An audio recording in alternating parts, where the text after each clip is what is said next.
Hello and welcome to the Risen Jesus Podcast with Dr. Mike Licona. Dr. Licona is Associate Professor in Theology at Houston Baptist University, and he's the president of Risen Jesus, a 501c3 nonprofit organization.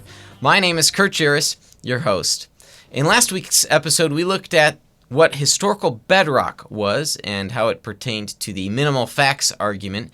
And we're going to be looking through some of the data now, moving forward, on what those facts are or may be as we explore the different points of Jesus' life, ministry, death, and thereafter. And very much looking forward to the star of our program, Dr. Mike Licona, helping us sift through some of this data. Mike, it's great to be with you this week. Thanks, Kurt. Good to be back. So, on today's program, we're going to be looking at the historical bedrock for the life of Jesus, but in particular, certain claims about the miraculous.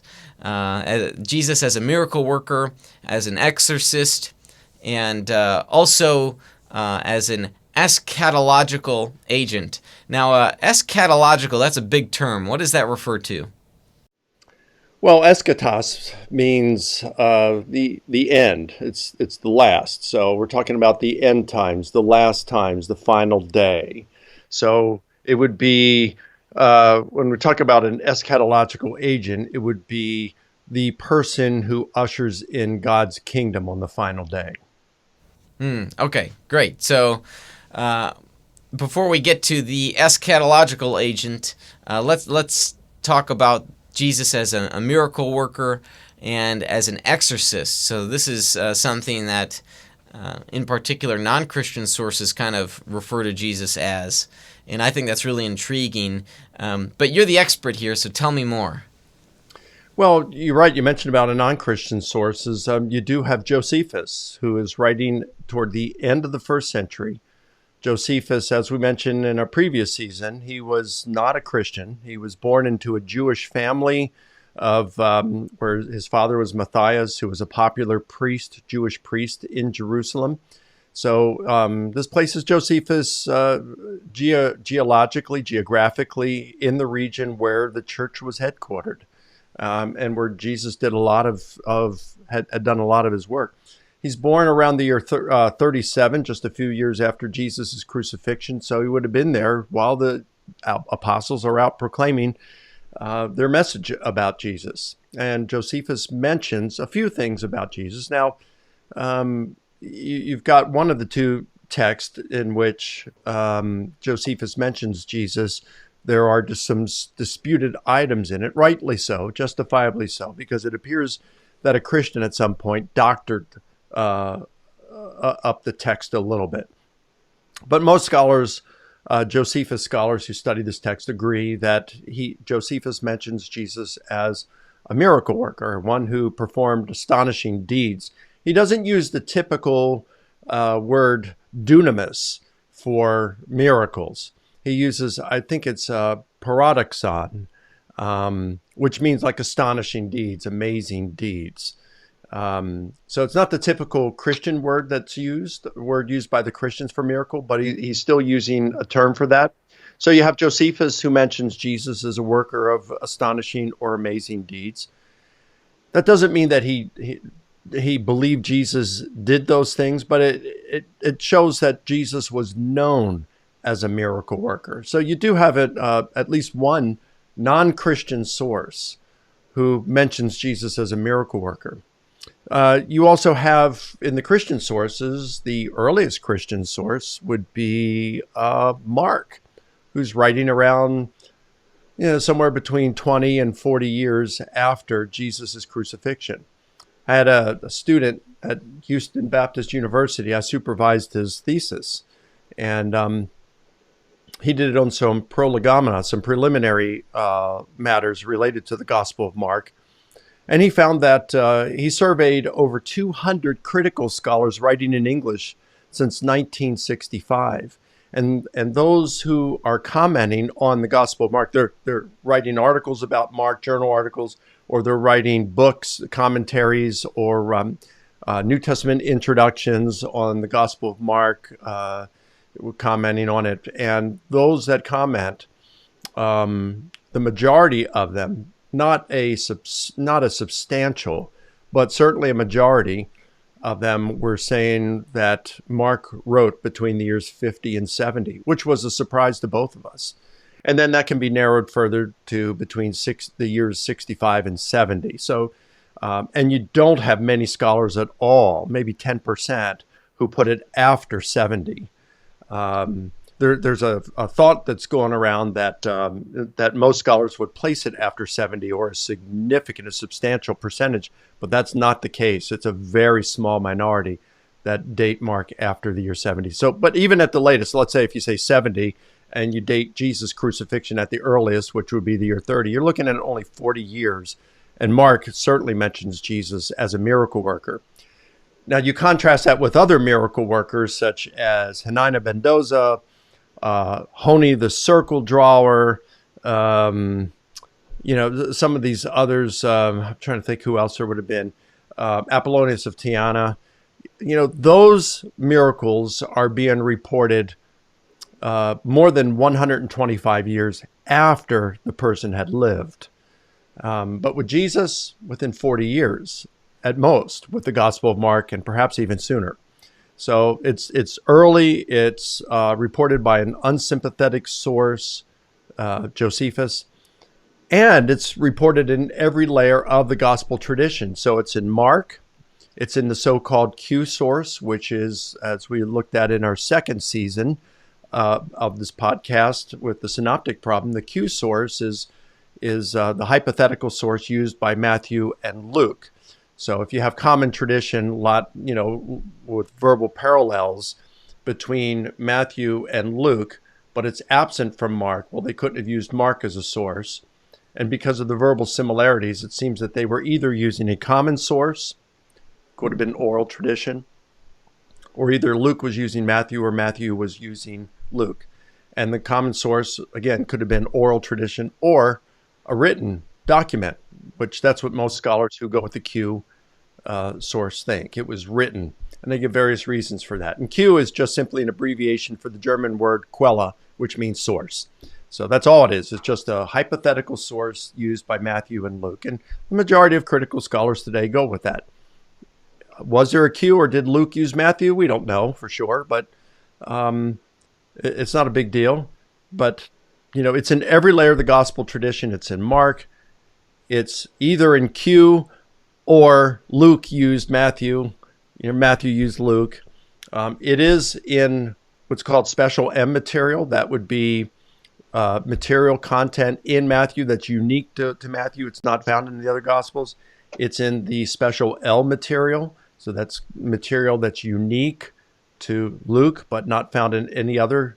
And it's also in John. You have miracles of Jesus in John, which is, you've got some independent miracles there that aren't mentioned anywhere else. So it's in Mark, Q, M, L, John, and Josephus mentions it. So you certainly have multiple independent sources.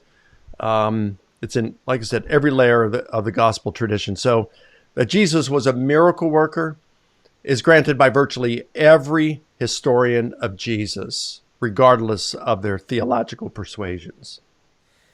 Now, Mike, you said that this happened 40 years. Mark's writing, the earliest, happened 40 years after the events themselves. 40 years is a long time, and maybe there's a chance for the message to get diluted and embellished. Maybe we shouldn't really believe this stuff after all, because such a long time has passed. Well, you can argue that. And of course, we have to acknowledge our limits as historians.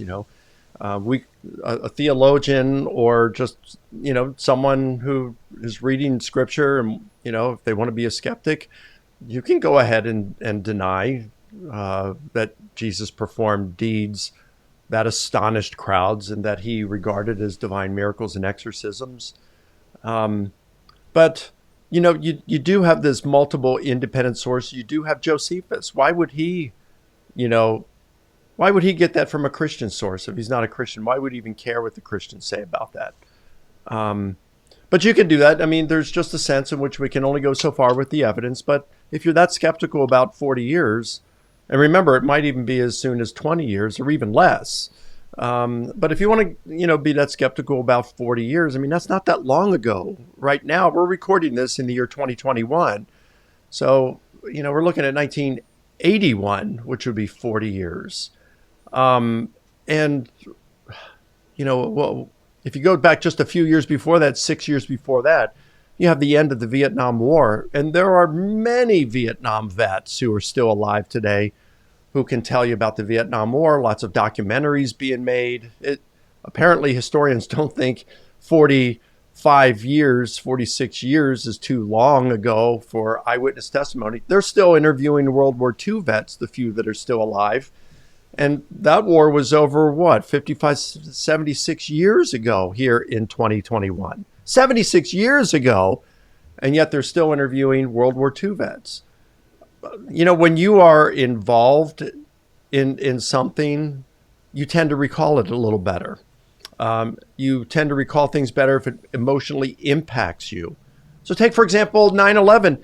That was 20 years ago. 20 years ago that 9/11 happened.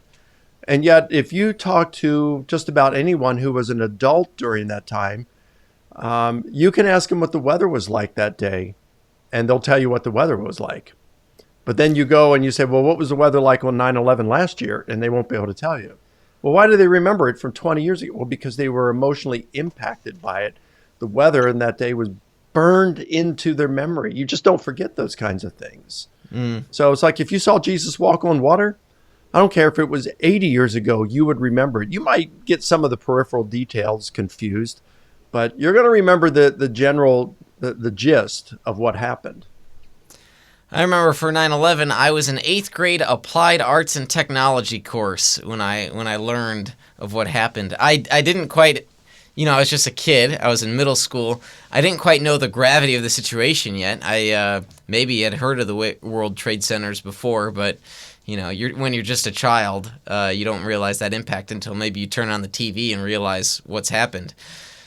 Well, yeah, I remember it was a cool but very nice September morning where we were living in Virginia Beach, and I decided that before I started work that day, I was going to or take a break or whatever. I was going to just walk around the block in our neighborhood and just spend a little time in prayer. And so I walked around the block, and when I came up to the front door and opened the door, my wife yelled for me to come in to the living room where she had the TV on, and, the one plane had already hit the World Trade Center, the Twin Towers. Maybe both had at that point. I don't know. But so see, there's something I don't remember. I don't remember if one or both had hit it at that point. But I do remember that they had been hit. I remembered that neither of them had collapsed at that point, because when the one did collapse and there was a lot of dust flying around, my wife said, I think one just fell. And I said, no, that's not even possible. And then sure enough, it had. So, most of us remember those kind of things and how emotionally impacted we were. And I was thinking, boy, I had just been in that building with a colleague 1 year before. And my wife and I, when we were dating, I've got a picture of me atop that building, just standing outside the little gate up top. And I had my hands like this. And I mean, it's just way up there. So, yeah. So 40 years is by no means too long. All right. So you've convinced me. 40 years is not too long. And, so we've got Jesus, this miracle worker, the exorcist. How does this data set, how is it relevant to the case that's going to be made here for the resurrection of Jesus? What's so important about him being a miracle worker? Well, it's just one of those items that, we talk about with a context, the context in which all these things about Jesus occurs. So if we get a report that, let's say, my mom died in 2013, my dad died a year later. If my sister reported that my mom appeared to her risen from the dead, I would be inclined to think that she had hallucinated, okay? or she'd been on weed or something, But why is that? Well, because there's no reason to think that my mom would come back from the dead. You could say the same thing about Jesus had it not been things like he was a miracle worker and some other things that would belong in that category. These establish a context that's charged with religious significance. And it's within that context that we have claims that Jesus rose from the dead.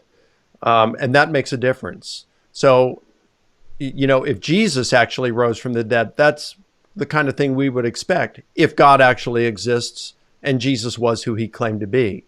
But it's not the kind of thing we would expect, of my mom to come back from the dead. Sure, right. Okay, that makes sense. So with the impact of the context bearing on the overall case, let's move now to the concept here of the Jesus as an eschatological agent. How is that important for the context, and what can be known about that? Well, Jesus is talking about, his purpose for coming. So this is something just like him being a miracle worker, an exorcist. This is granted by virtually every scholar who studies the subject. You could count on one hand. It wouldn't even take one hand. You'd probably get one or two fingers at the most of people who have published, scholars in the relevant field who have published that said Jesus was not known as a miracle worker and exorcist during his lifetime. I've asked this of two leading specialists on the miracles and exorcisms of Jesus in terms of studying the historicity of Jesus being known in that sense. And they said they don't know of a single scholar. I know of one. I don't want to mention the person's name, but I know of one. That's about it. But they didn't know of a single scholar. These are experts who've studied this in depth. They didn't know of a single critical scholar who would deny that Jesus was known as a miracle worker and exorcist during his lifetime. That's not to say that they think he was a miracle worker and exorcist. It's just that they are saying that he was known as one. Now, in terms of another thing, we look at him as an eschatological agent. So that means, Jesus believed himself to be chosen by God to usher in God's kingdom. And so you have Jesus making statements such as, if by the finger of God I'm casting out demons, then the kingdom of God has come among you, something like that.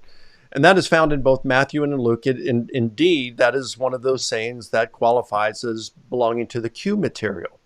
So it's perhaps very early, perhaps earlier than at least Matthew and Luke, if it belonged to the Q source. You have on another occasion, Jesus tells the disciples of John the Baptist, John has asked, are you the one, meaning the Messiah, or are we to expect someone else? And they respond, Jesus responds by saying, look, you've seen the miracles that I've done. The blind see, the deaf hear, the lame are walking, the dead are raised, the gospel is preached to the poor. By the way, that's the same thing that is mentioned in Isaiah 61 of the coming Messiah. It's the same thing mentioned in the Dead Sea Scrolls 4Q 521, that these were messianic expectations. And Jesus is saying, look, the miracles I've done. I'm fulfilling everything from what I've done that suggests that I'm the Messiah. The Messiah was to usher in God's kingdom. And then you look at the centrality of Jesus' teaching. At the central of Jesus' teaching was the kingdom of God. So Jesus did view himself as God's agent that had been chosen to usher in his eschatological kingdom. And this is another thing, part of historical bedrock, that historians of Jesus, a heterogeneous consensus of scholars, virtually all would agree, can be known about the historical Jesus. Again, that is not to say that he actually was God's eschatological agent. It is to say that he believed that he was and acted as such.